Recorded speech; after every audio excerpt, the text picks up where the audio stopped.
Assalamualaikum warahmatullahi wabarakatuh. Kami dari kelompok 9 yaitu Lestari Febrianti dan saya Vina Novitasari. Di sini kelompok kami akan mempresentasikan hasil kerja kelompok kami, yaitu tentang prinsip dasar akuntansi perbankan. Untuk Ananda Lestari, saya persilahkan.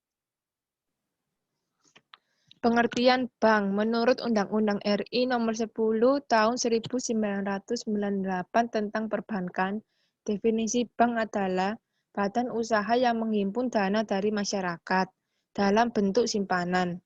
Selain itu juga menyalurkan kepada masyarakat dalam bentuk kredit dan atau bentuk lainnya dalam rangka meningkatkan perusahaan yang bergerak di bidang keuangan.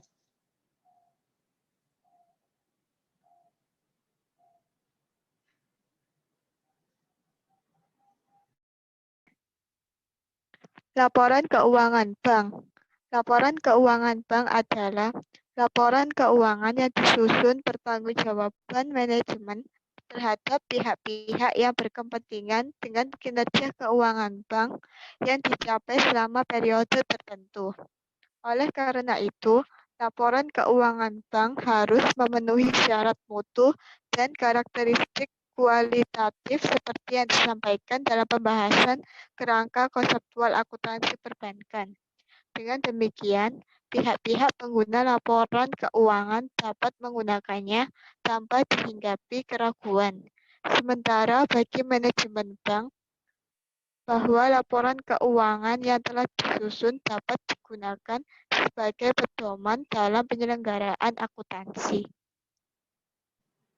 Jenis laporan keuangan bank. 1. Laporan keuangan bulanan. Laporan bulanan bank umum yang disampaikan oleh bank kepada Bank Indonesia untuk posisi bulan Januari sampai dengan Desember akan diutamakan pada homepage Bank Indonesia. Format yang digunakan untuk laporan keuangan publikasi bulan tersebut sesuai dengan format pada laporan keuangan bulanan. Laporan keuangan bulanan merupakan laporan keuangan bank secara individu yang merupakan gabungan antara kantor pusat bank dengan seluruh kantor bank. 2. Laporan keuangan triwulan. Laporan keuangan triwulan disusun untuk memberikan informasi atau hasil usaha bank kepada berbagai pihak yang berkepentingan dengan perkembangan usaha bank. Laporan keuangan triwulan yang wajib disampaikan adalah laporan keuangan untuk posisi akhir Maret, Juni, September, dan Desember. Selain wajib diutamakan dalam surat kabar, juga akan diutamakan dalam homepage Bank Indonesia. Laporan keuangan pada posisi akhir Maret dan Desember dan September. Laporan keuangan triwulan yang disajikan terdiri dari laporan keuangan bank secara individu dan laporan keuangan bank secara konsolidasi dengan anak perusahaan. 2. Laporan keuangan triwulan posisi Juni. Selain menyajikan laporan keuangan bank secara individu dan secara konsolidasi dengan anak perusahaan, bank wajib menyajikan neraca, laporan laba rugi, laporan perubahan ekuitas, dan daftar komitmen dan kontingensi perusahaan. 3. Laporan keuangan triwulan pada posisi akhir Desember.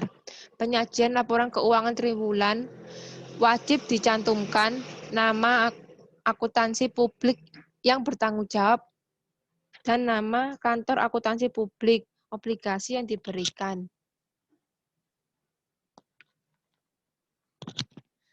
Laporan keuangan triwulan. Laporan keuangan triwulan bank dimaksud untuk memberikan informasi berkala mengenai kondisi bank secara menyeluruh, termasuk perkembangan usaha dan kinerja bank.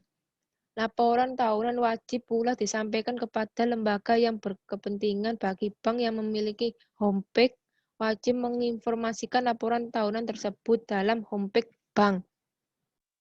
Komponen dari laporan keuangan di bank. Yang pertama, format laporan neraca bank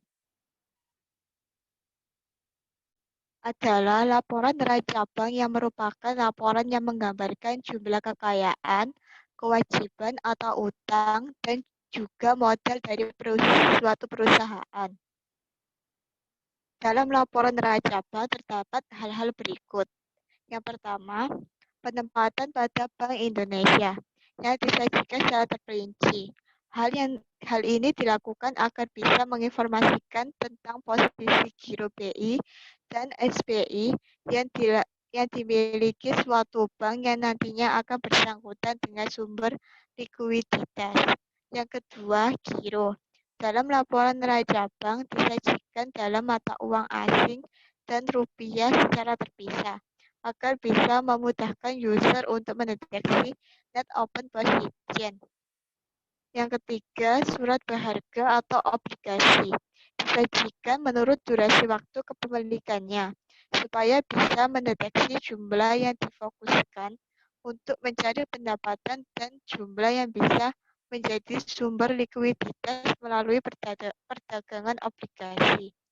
Selain itu, surat berharga juga disajikan terpisah menurut valuta asing dan rupiah sehingga bisa mudah mendeteksi NOP. Yang keempat, kredit merupakan aktiva yang paling sensitif. Kredit disajikan secara terpisah menurut keterkaitan dan ketidakketerkaitan kredit dengan bank, dengan tujuan untuk pengawasan kinerja bank. Dengan pemisahan tersebut, bank harus lebih transparan sehingga nantinya bisa membuktikan jika ada kemungkinan pelanggaran MB-MEK. Yang kelima, pos deposito. Disajikan dengan memisahkan antara deposito pihak terkait dengan bank dan pihak lainnya dengan tujuan untuk mendeteksi terjadinya penghimpunan dana yang berasal dari kelompok perusahaan sendiri. 6. Penyisihan penghapusan aktiva yang disajikan terpisah menurut jenis aktiva produktifnya dengan tujuan agar bisa mendeteksi kualitas dari aktiva produktif masing-masing jenis aktiva produktif. Besarnya penyisihan aktiva produktif akan mencerminkan kualitas aktiva produktif. Yang kedua, laporan laba rugi bank adalah laporan yang menggambarkan jumlah pendapatan suatu perusahaan pada periode tertentu. Dalam laporan laba rugi bank biasanya disajikan dalam bentuk multiple step atau berjenjang. Pendapatan bunga bersih akan diketahui setelah menghitung pendapatan bunga dan biaya bunga. Dan jumlah pendapatan bunga bersih akan mengindikasikan tentang tingkat penyebaran yang terjadi di bank. Yang ketiga, laporan komitmen kontingensi.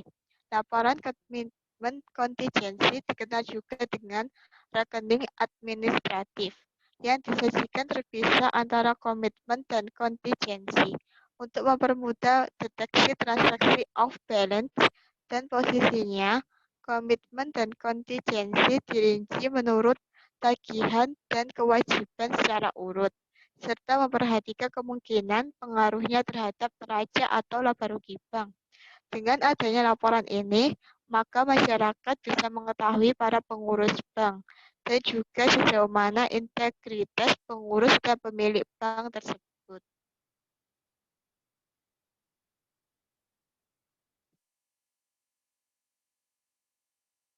Next. Kas adalah mata uang kertas dan logam, baik dalam valuta rupiah maupun dalam valuta asing, yang masih berlaku sebagai alat pembayaran yang sah.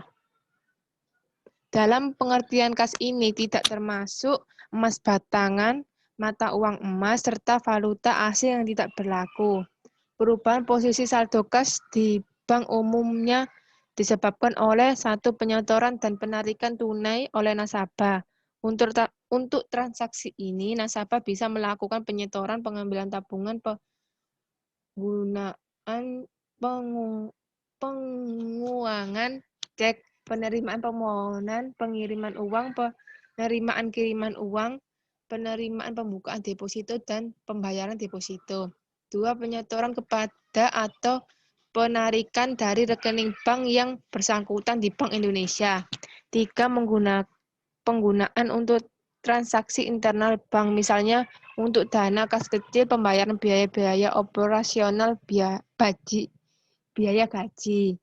Petty cash adalah dana khusus yang disediakan untuk membayar pengeluaran yang jumlahnya relatif kecil.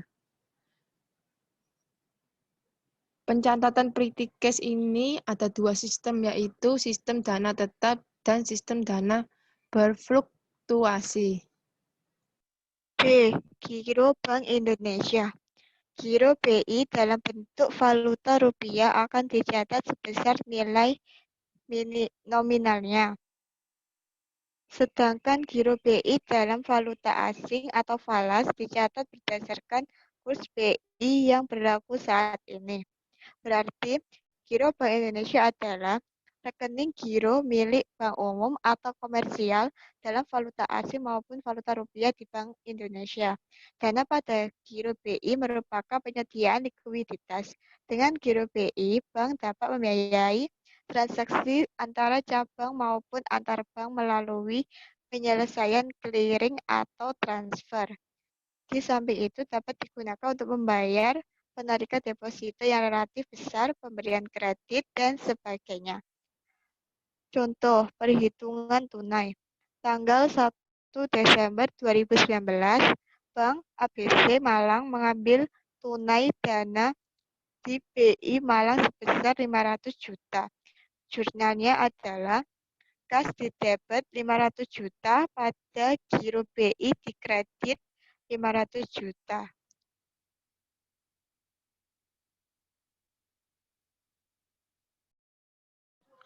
Giro wajib minimum Bank Indonesia. Setiap bank wajib memelihara rekening giro rupiah kepada Bank Indonesia.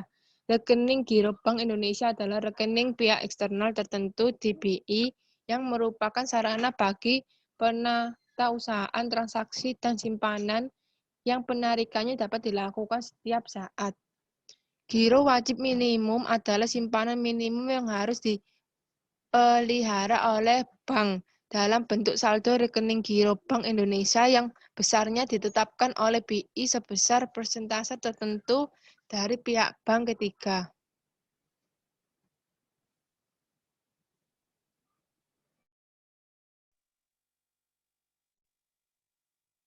Yang D. Kriteria pemenuhan giro wajib minimum. G atau makroprudensial untuk mengatur uang beredar di masyarakat yang secara langsung berpengaruh terhadap indeks inflasi. Dalam rupiah ditetapkan sebesar 5% dari DPK dalam rupiah. GWM dalam rupiah 5% wajib dipenuhi oleh seluruh bank tanpa memperhatikan jumlah DPK dalam rupiah yang dimiliki.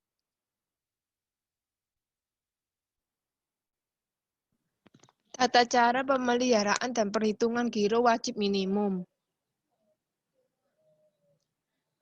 Bank wajib memelihara giro wajib minimum atau GWM secara harian. Kewajiban pemeliharaan dan pemenuhan persentase GWM dihitung dengan membandingkan jumlah saldo rekening giro bank pada BI setiap hari dalam satu masa laporan terhadap rata-rata harian. Jumlah DPK dalam satu masa laporan pada dua masa laporan sebelumnya. Giro nasabah yaitu simpanan masyarakat yang penarikannya dapat dilakukan setiap saat. Simpanan berjangka. Hal ini bisa berupa deposito berjangka dan sertifikat deposito. Tabungan yaitu simpanan masyarakat yang penarikannya dapat dilakukan menurut syarat-syarat tertentu. Yang syaratnya telah disepakati bersama. Kewajiban-kewajiban lainnya.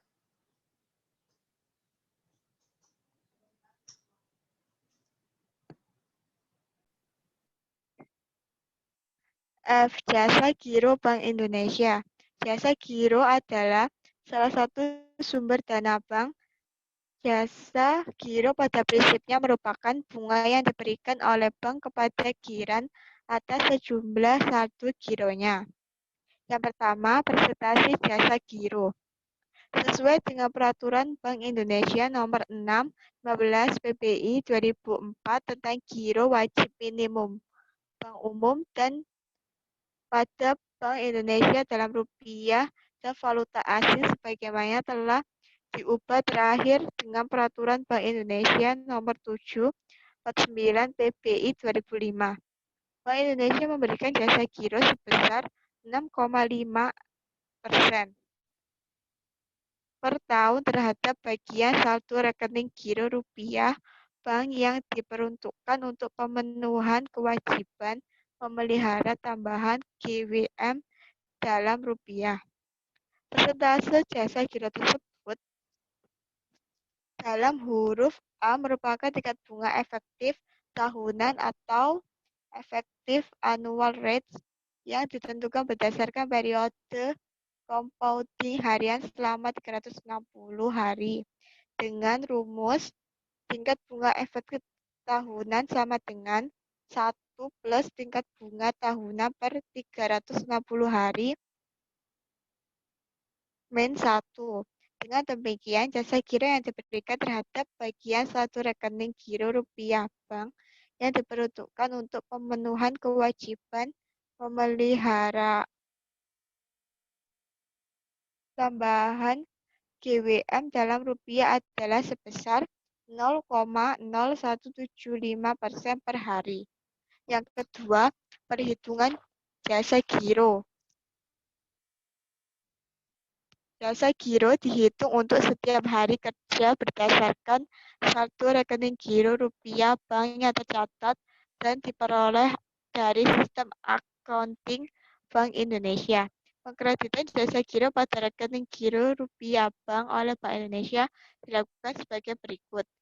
Tanggal 8 bagi jasa giro periode tanggal 1 sampai dengan tanggal 7 bulan yang sama.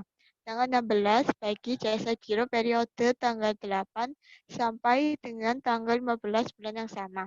Tanggal 24 bagi jasa giro periode tanggal 16 sampai dengan tanggal 23 bulan yang sama. Tanggal 1 bulan berikutnya bagi jasa giro periode tanggal 24 sampai dengan tanggal akhir bulan sebelumnya. Dalam hal-hal tanggal untuk pengkreditan jasa giro oleh Bank Indonesia jatuh pada hari libur, maka pengkreditan saldo rekening giro bank dilakukan oleh Bank Indonesia pada hari kerja berikutnya. Dalam hal terjadi kekurangan atau kelebihan dalam pengkreditan yang terkait dengan pemberian jasa giro oleh Bank Indonesia, Bank Indonesia dapat langsung mengkredit atau mendebit ke rekening giro bank yang bersangkutan.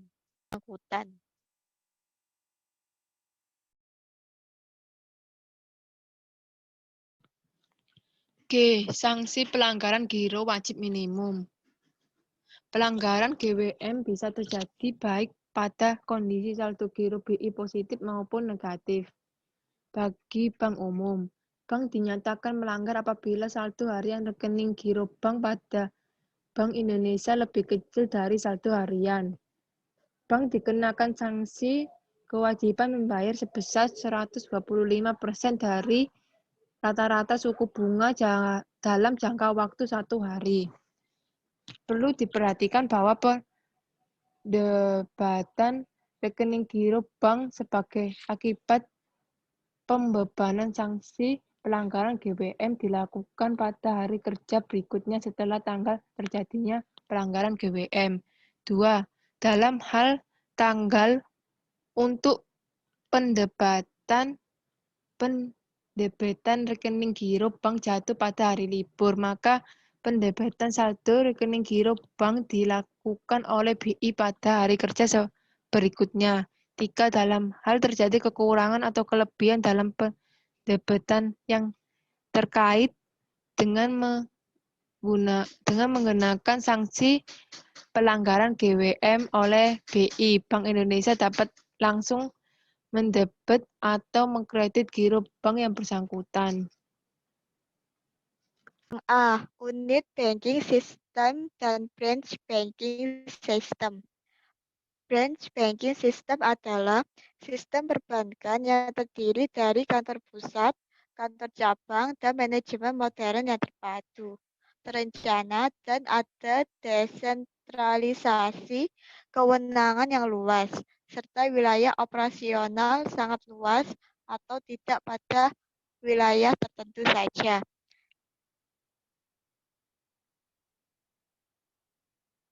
Ciri-ciri bank yang menganut sistem ini adalah yang pertama, bank lebih lebih fleksibel untuk melakukan diversifikasi produk yang lebih bervariatif guna mendukung jaringan cabang atau operasional yang lebih luas. Bank dapat melakukan intermediari lokasi sehingga dapat tumbuh lebih cepat dan dapat mengambil peran yang lebih besar dalam perekonomian. Bank dapat melakukan ekspansi fisik ke daerah ekonomi baru, terutama pusat-pusat pertumbuhan, sehingga mampu meningkatkan kemampuan ekonomi rakyat setempat. Kantor pusat membuat perencanaan jangka panjang. Cabang-cabang membuat rencana jangka pendek. Delegasi wewenangan lebih jelas dan mantap terutama dalam memutuskan kredit berdasarkan status cabang. Biasanya ada cabang kelas 1, 2, dan seterusnya yang memiliki kewenangan pengucuran kredit yang berbeda. Sistem ini lebih memungkinkan untuk menjangkau pasar terdekat dengan adanya cabang-cabang.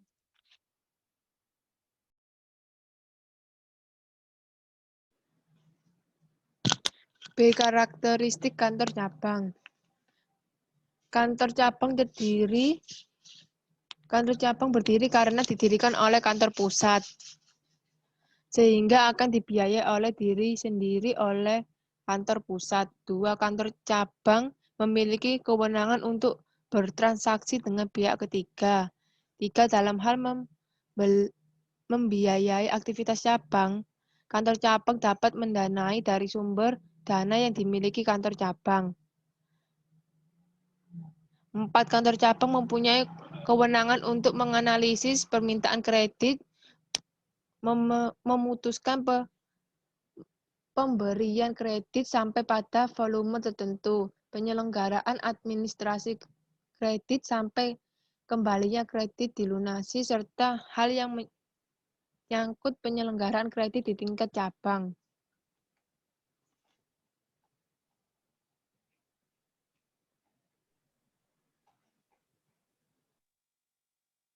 Yang C. Penyelenggaraan akuntansi. Penyelenggaraan akuntansi di tingkat cabang sebenarnya relatif sama dengan akuntansi pada bank sebagai badan usaha. Sebagai pengganti rekening modal adalah rekening antara kantor RAK, kantor pusat. Rekening ini untuk menampung selisih antara aktiva dengan pasiva pada kantor cabang bank. RAK kantor pusat pada sisi kredit merupakan modal bagi kantor cabang, namun bagi kantor pusat merupakan investasi pada cabang. Hubungan antara kantor pusat dengan kantor cabang bank tercermin pada pencatatan transaksi di kantor cabang, yaitu RAK kantor pusat dan di kantor pusat akan mencatat RAK kantor cabang. Contoh, kantor pusat di Jakarta telah mentransfer dana 500 juta ke kantor cabang Semarang. Pencatatannya adalah yang pertama, pencatatan di kantor cabang Semarang. Kas di debit 500 juta pada RAK kantor pusat di kredit 500 juta. Yang kedua, pencatatan di kantor cabang pusat. RAK kantor pusat di debit 500 juta pada kas di kredit 500 juta.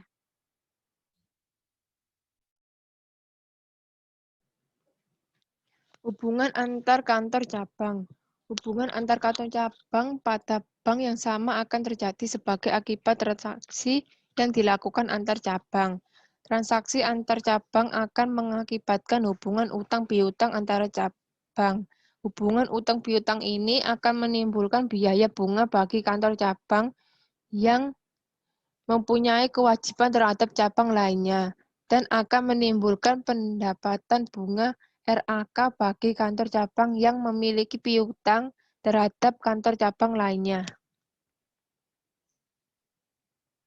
Contoh pencatatan transaksi antar kantor dengan sistem sentralisasi.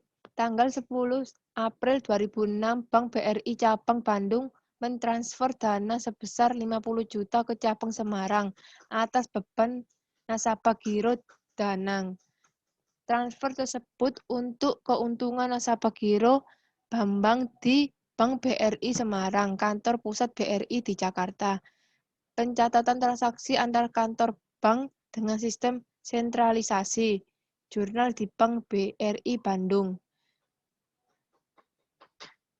Debit giro Danang 50 juta pada kredit RAK kantor pusat 50 juta. Jurnal di Bank BRI Semarang. Debit RAK kantor pusat Jakarta 50 juta pada kredit giro Bambang 50 juta. Jurnal di Bank BRI kantor pusat Jakarta. Debit RAK kantor cabang Bandung 50 juta pada kredit RAK kantor cabang Semarang 50 juta. Sekian dari presentasi kelompok kami. Apabila ada kesalahan kata, mohon dimaafkan. Saya akhiri. Wassalamualaikum warahmatullahi wabarakatuh.